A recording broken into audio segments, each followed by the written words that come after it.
पहला, मेरी इस बात का उत्तर कोई नहीं दे पाया कि एक मस्जिद बता दें जो तोड़ी गई हो, जैसे इन्होंने कहा एक शीशा भी चटकाया गया। और दूसरा, अरे भाई आपने कहा, मैं मानता हूं कि तमाम बच्चे ऐसे हुए जो घायल हुए, एक हुर्रियत का नेता बताइए जिसका बेटा या बेटी पुलिस की गोली से मरा हो या घायल हुआ हो पत्थरबाजी में। कोई बैठा है इंडोनेशिया में, कोई बैठा दुबई में, कोई बैठा लंदन में, अरे सुनिए, कोई बैठा मुंबई में, कोई दिल्ली में, कोई बेंगलोर में, और वहां पे कह रहे हैं लड़ाओ और फिर उसके आधार पर कह रहे हैं शासन में ये सब हुआ। आपके टाइम पे मैं आपसे जवाब लूंगा, इन दोनों को दिखा दिए, मैं आपसे जवाब। और जिनको नैरेटिव नजर आता है, जानते हैं अंजना जी कौन है? अरे ये तो वो लोग हैं जिनके लिए 84 में सिखों का नरसंहार नहीं था, बड़ा पेड़ गिरा था, धरती हिल रही थी। नैरेटिव है, ये तो आपका फेलियर है ना। अब सुनिए दूसरी बात, ये तो वो लोग हैं जिन्होंने 1947 में 20 लाख आदमी मरा, विश्व की बड़ी से बड़ी रक्त रंजित क्रांति में 20 लाख आदमी नहीं मरा, 2.25 करोड़ बेघरबार नहीं हुआ, पर बगैर खून की एक बूंद बहाए आजादी मिल गई। और जिनके नैरेटिव में अफजल हालात का मारा है, जिनके नैरेटिव में हाफिज साहब है, जिनके नैरेटिव में इशरत जहां बेटी है, जिनके नैरेटिव में जाकिर नायक शांति का मसीहा है, उन्हीं को इसमें नैरेटिव नजर आता है। देखिए, मैं जवाब देना चाहता हूं, जो नैरेटिव यहां फैलाया जा रहा है, हर कश्मीरी को कहा जाता है ये आतंकवादी है। आप मुझे बताइए, 16,000 कश्मीरी मुसलमान इस देश के लिए कुर्बान हुआ है, उसमें उमर फयाज भी है। क्या ये कहेंगे कि उसकी कुर्बानी कुछ भी नहीं है? जो कि युवा कश्मीर का हिंदुस्तान के साथ जुड़ना चाहता है, आप उसकी शहादत को मानते ही नहीं है। आप कहते हैं कि हमने कुर्बानी दी, हम मरे। हम मानते हैं आपका कत्ल हुआ, उसके साथ साथ कश्मीरी मुसलमानों का कत्ल भी हुआ। आज भी कश्मीरी मुसलमान मर रहा है वहां, और आपके शासन में मर रहा है। मुझे बताइए, कांग्रेस के शासन में किस कश्मीरी पंडित पे आंच आने दी? हमने उनको छत देने का काम किया, आपने उनके सरों से उनको निकालने का काम किया, सरों से छत उठाया। हमने वहां कंपनसेशन किया, 16,000 करोड़ का पैकेज कश्मीरी पंडितों के लिए दिया। आर्टिकल 370 के बाद आपने कौन सा पैकेज दिया? 8 सालों में आप सरकार में हैं, कौन सा पैकेज मिला? कितने कश्मीरी पंडित वहां वापस गए? क्या किया आपने कश्मीरी पंडितों का? उनकी बिजली काटी गई। माइग्रेंट कैंप में जाइए आज जम्मू में, उनकी हालत क्या है? यहां फिल्में बनाते हैं, पैसा बटोरते हैं, और वहां जाइए माइग्रेंट कैंपों में, वहां देखिए उनके साथ क्या जुल्म हो रहा है। हमने उनको कंपनसेशन दिया, हमने राशन दिया, आपने उनका राशन भी बंद कर दिया।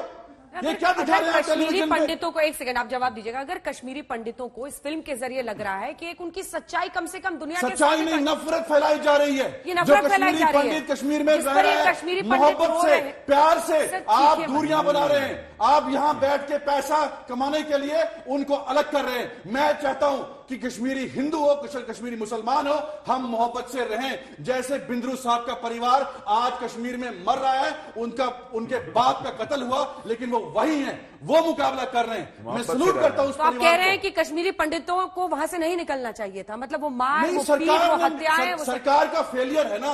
सरकार को प्रोटेक्शन देनी चाहिए थी, क्यों निकाला उनको? बीजेपी समर्थित सरकार, इस पर तो जवाब देना पड़ेगा। बिल्कुल। और वो कह रहे हैं कि उनके शासन में जब हमारी सरकार वहां पे बनी और मोदी जी प्रधानमंत्री बने, 2014 की बात कर रहा हूं, आपने 8 साल बाद कही, पहली दिवाली कहां मनाई? जाके कश्मीर में, और 70,000 करोड़ का पैकेज दिया। महबूबा मुफ्ती की सरकार थी, हम लोगों ने कश्मीरी पंडितों के लिए वहां पर एयरमार्क किया। जब वो इस बात के लिए तैयार नहीं हुई तो कहती है, वो कहती है, मुझे बताइए ना, बोलिए, मुझे बताइए कि आपने किसी बीच नहीं, मैंने नहीं बोला, आप जो बोल रहे थे कोई भी आपत्ति थी। अब वो क्या कहती है? अपने घरों में जाएं।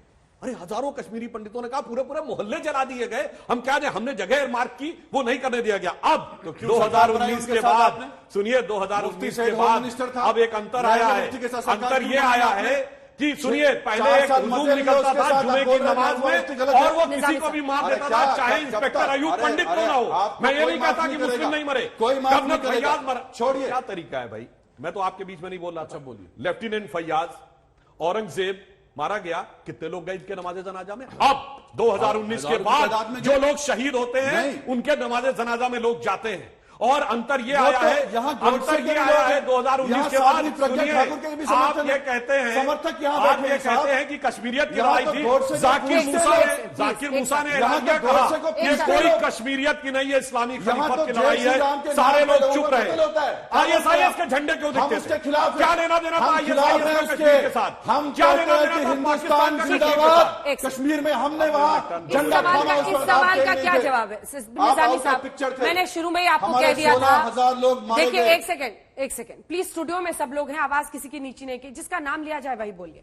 इस सवाल का आपके पास सुधांशु जी क्या जवाब है कि वो कह रहे जब हमारा शासन था तब तो वो नहीं भागे, आपके समर्थित सरकार थी तब उनका पलायन हुआ। इसका क्या जवाब है? ये फारूक अब्दुल्ला की सरकार किसके समर्थन पे चल रही थी 1988, 89, 90 में? 90 की बात कर रहा हूं। हाँ 90 में कब? मैं 90 की बात कर रहा हूं। बताइए 40 दिन में सब कुछ हो गया। मैंने 1983 से लेकर 87, 88, 86 अपनी सरकार के गवर्नर की रिपोर्ट पढ़ी है। आपने आतंकवादियों को दिल्ली से रिहा किया, आतंकवादियों को एस्कॉर्ट करके वहां पहुंचाया। अच्छा मसूद अजहर को आपने रिहा किया। अब मैं एक बात क्यों? ये मेरे पास तस्वीरें पड़ी हुई है, छोड़िए ये नेशनल कॉन्फ्रेंस और ये तो आप बोल रहे हैं। ये बताइए उस समय कांग्रेस का चीफ मिनिस्टर था गुलाम नबी आजाद। अफजल गुरु को फांसी ना हो उसके लिए यहाँ आके कैंपिंग की। 7 साल अफजल गुरु को फांसी नहीं हुई। सामी साहब ये गलत है, प्लीज सुनिए, अपनी बारी में बोलिए।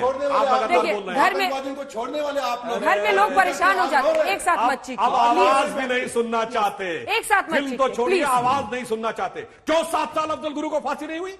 कांग्रेस के चीफ मिनिस्टर के रूप में गुलाम नबी आजाद साहब आके कहते हैं कश्मीर में आग लग जाएगी। क्यों? कश्मीर को और होने के बाद आपकी पार्टी के नेता सुनिए मणिशंकर अय्यर ट्वीट करते हैं, शशि थरूर ट्वीट करते हैं क्या अफजल के साथ गलत हुआ? हद होती है, हद होती है जंगी बेईमानी की। क्या आतंकवाद खत्म हुआ? अच्छा सुनिए, और आपके नेता फिर लगातार बोल रहे हैं बीच में, सर फिर लगातार बोल रहे प्लीज हैं, सलमान फिर साहब, लगातार आप बोल रहे हैं। सलमान साहब अरे ये प्लीज, बताइए क्या हुआ सलमान साहब 370 हटने के बाद? सलमान साहब प्लीज, क्या ये ये बात गलत आप बता रहे हो? है, ये गलत है। आप के बाद कोई कश्मीर एक डिबेट के नियम को आप तोड़ रहे हैं, ये गलत है, मुझे इंटरवीन करना पड़ेगा। 370 हटने के बाद ISI के झंडे दिखने बंद हो गए, पाकिस्तान जिंदाबाद के नारे लगने बंद हो गए, पाकिस्तान के झंडे दिखने बंद हो गए, और वो महबूबा मुफ्ती जो कहती थी तिरंगे को कंधा देने वाला कोई नहीं मिलेगा, वहां 26 प्लीज सर प्लीज, आपने शुरू कर अब दिया। ऐसे तू मैं में उनका चांस ही खत्म होगा, बाकियों पास हम जा नहीं पाएंगे। सलमान साहब ऐसा थोड़े कि सिर्फ आप यहाँ खड़े हैं, प्लीज बात को समझिए, नियम से चलिए, बात पूरी कीजिए 2 लाइन में, उसके बाद मैं सिर्फ ये कह रहा हूं धारा 370 हटने के बाद क्या हुआ? अपना ISI के झंडे दिखते हैं, ना पत्थरबाजी करती हुई भीड़ दिखती, ना पाकिस्तान जिंदाबाद के नारे दिखते हैं, और इन सारी चीजों के साथ जो कहते थे तिरंगे को कंधा देने वाला नहीं मिलेगा, वहां आज तिरंगे की लाइन दिखती है।